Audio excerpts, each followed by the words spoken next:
बिहार की सबसे बड़ी समस्या क्या है? यहाँ के लोगों की आमदनी कम। वो आमदनी कैसे बढ़े? बिहार में सबसे ज़्यादा बेरोजगारी है। हमारे युवा बिहार के बाहर जाते हैं रोजी रोटी खोजने। कैसे यहाँ पर ज़्यादा से ज़्यादा निजी क्षेत्र में निवेश बढ़े, जिससे हमारे युवाओं को यहाँ रोजगार मिले? कहीं आप देखने चर्चा है? नहीं है। क्यों? लोग पूछता ना इस पर कि बताइए कि हमारे बच्चों को रोजगार कब मिलेगा? तो चर्चा किस बात की हो रही है? कि मुख्यमंत्री जी का चल रहा है समाधान यात्रा। तो मुख्यमंत्री जी कौन सी समस्या खोज रहे हैं बिहार में?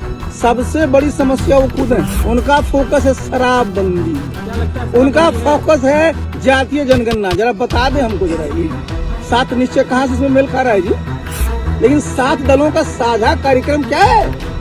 सिर्फ जातीय जनगणना।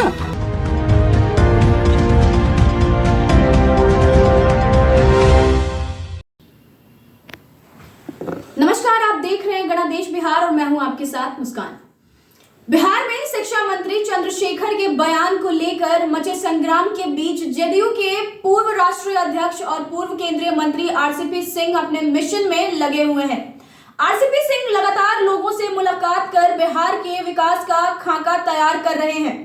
आपको बता दें, इसके साथ उनकी नजर बिहार में चल रहे राजनीतिक घटनाक्रम पर भी है।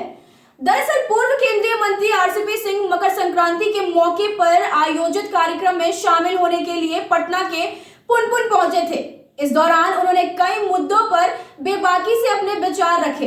इस दौरान बिहार की बदहाली को लेकर आरसीपी सिंह ने कहा कि आज बिहार कई क्षेत्रों में पीछे हो गया है।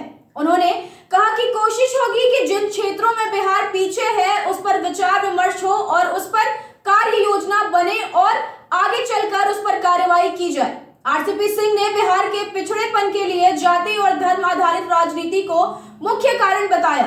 तो सुनिए क्या कुछ कह रहे हैं आरसीपी सिंह। आपको मकर संक्रांति की ढेरों शुभकामनाएं और जानना चाहेंगे कि आप आज के दिन क्या कुछ कहना चाहेंगे, क्या कुछ संदेश देना चाहेंगे? देखिए, आपको तो सबसे पहले बहुत बहुत धन्यवाद कि आज आप यहाँ आए हैं और मकर संक्रांति के अवसर पर आप सब लोगों को भी बहुत बहुत शुभकामनाएं। सभी बिहार वासियों को बहुत बहुत शुभकामनाएं। और आप जानते हैं कि एक मान्यता है अपने समाज में, अपने देश में, कि मकर संक्रांति के बाद सब अच्छे काम शुरू होते हैं। हालांकि सालों भर अच्छा काम कर रहे हैं का सब लोगों का कर्तव्य भी है, संकल्प भी होता है। तो निश्चित रूप से जो जिसको आप कहते हैं हम नया साल लोग मानते हैं, तो उसमें तो हम यही चाहेंगे ना कि बिहार जिन चीजों में पीछे सब जगह दिखता है, तो हम लोग का प्रयास होगा कि बिहार के लोग संकल्पित होकर करके जिन क्षेत्रों में हम लोग पीछे हैं उसमें कैसे आगे बढ़ें, उस पर संवाद हो, विचार विमर्श हो, उसकी एक कार्य रूपरेखा बने और आगे चल पर उस पर कार्रवाई करने का फैसला। आप प्रमुख रूप से किन कारणों को मानते हैं कि बिहार जो है जो भी क्षेत्र में पीछे है, उसका मुख्य कारण क्या? देखिए, मुख्य कारण यहाँ क्या है जो मैं बताता हूँ। मुख्य कारण क्या है कि हमारे जो पिछले समझिए कई वर्षों में जो राजनीति हुई है, या तो जाति आधारित है या धर्म आधारित है, उससे हमारा बिहार बहुत पिछड़ गया। आज आप देख लीजिए बिहार में आजकल किस बात की चर्चा है जी? क्या चीज की चर्चा है? कि एक मंत्री ने क्या बयान दे दिया, उस पर चर्चा है। मुख्यमंत्री जी दौरे पर हैं, उसकी चर्चा है।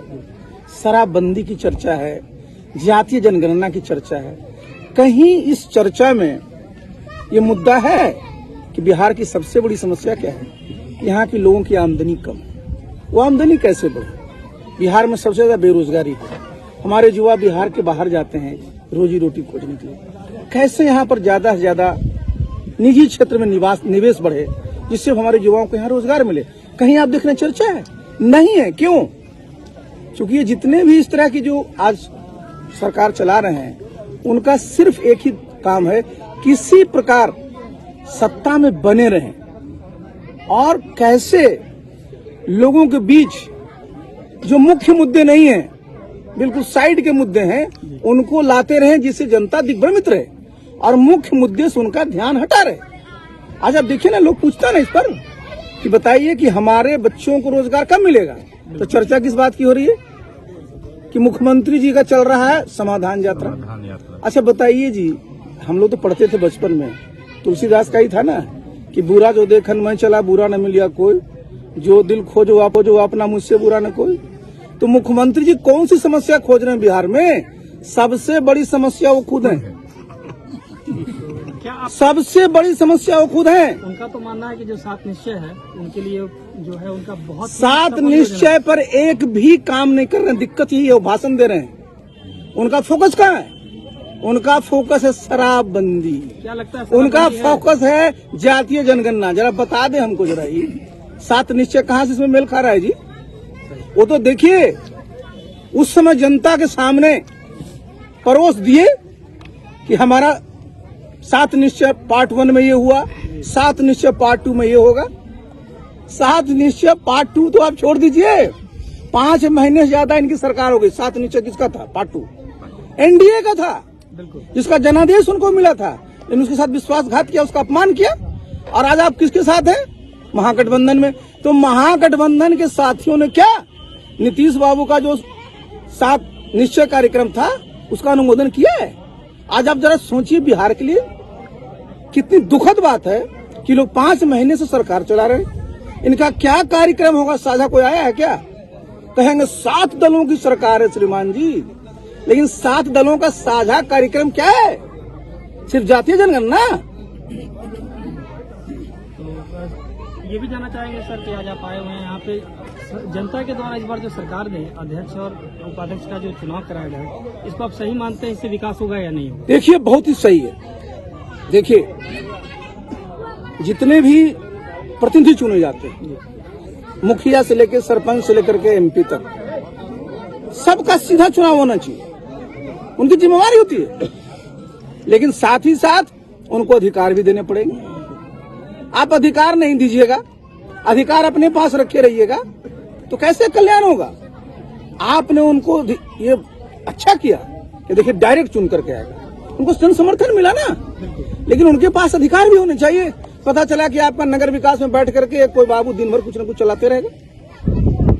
देखिए जिस प्रकार से आप विधायक काम करते हैं, एमपी काम करते हैं, उसी तरह से आपको जितने भी जनप्रतिनिधि हैं, चाहे हमारे पंचायती राज व्यवस्था में है या नगरीय व्यवस्था में, उन सबको अधिकार मिलना चाहिए और साथ साथ संसाधन भी होने चाहिए।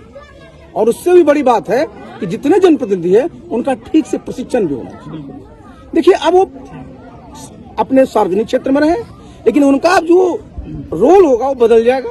अब एक प्रशासक की भूमिका में भी आ जाएंगे। तो प्रशासक को क्या क्या काम करने चाहिए, उनके सामने बहुत टेंडर के मामले आएंगे, बहुत सारी और चीजें आएंगी। तो इसकी अगर उनको ठीक से अगर